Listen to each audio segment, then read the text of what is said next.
કિંમતી સમય. માના મૃત્યુ પછીનો ત્રીજો દિવસ હતો. ઘરની પરંપરા અનુસાર કોઈ કિંમતી અને મનપસંદ વસ્તુનો ત્યાગ કરવો પડે છે. હું આજ પછી ગુલાબી રંગની કોઈ પણ વસ્તુ કદી નહીં પહેરું, એવું ઘરનો મોટો છોકરો બોલ્યો. જે કંપનીમાં તે કામ કરતો ત્યાં કોક વાર જ ગુલાબી રંગ પહેરવાનો થતો હતો. તો પણ બધાએ તેની તારીફ કરી. પછી રાજુએ કહ્યું, હું આજથી ગોળ નહીં ખાઉં. તે જાણતો હતો કે તેને ગોળની એલર્જી છે. પિતાજીને કહ્યું, હું હવે સત્સંગમાં નહીં જાઉં.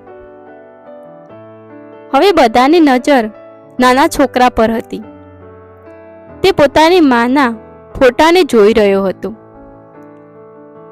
ત્રણેય બેટાઓની વ્યવસ્થાના કારણે માની અંતિમ યાત્રામાં કોઈ પહોંચી શક્યું ન હતું.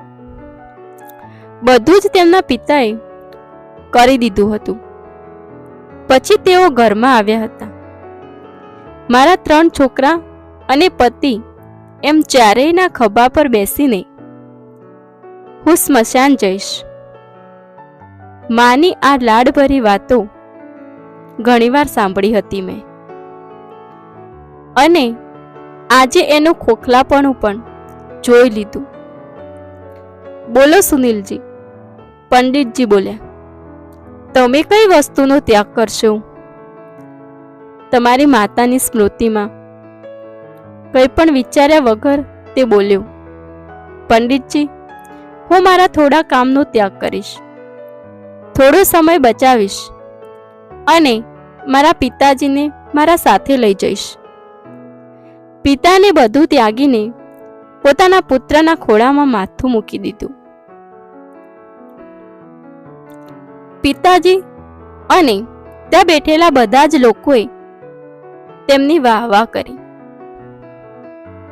આ કહાની ઉપરથી આપણને બોધ મળે છે કે આપણા કિંમતી સમયની પોતાના પરિવાર માટે, માતા પિતા માટે નીકાળવો પડે છે.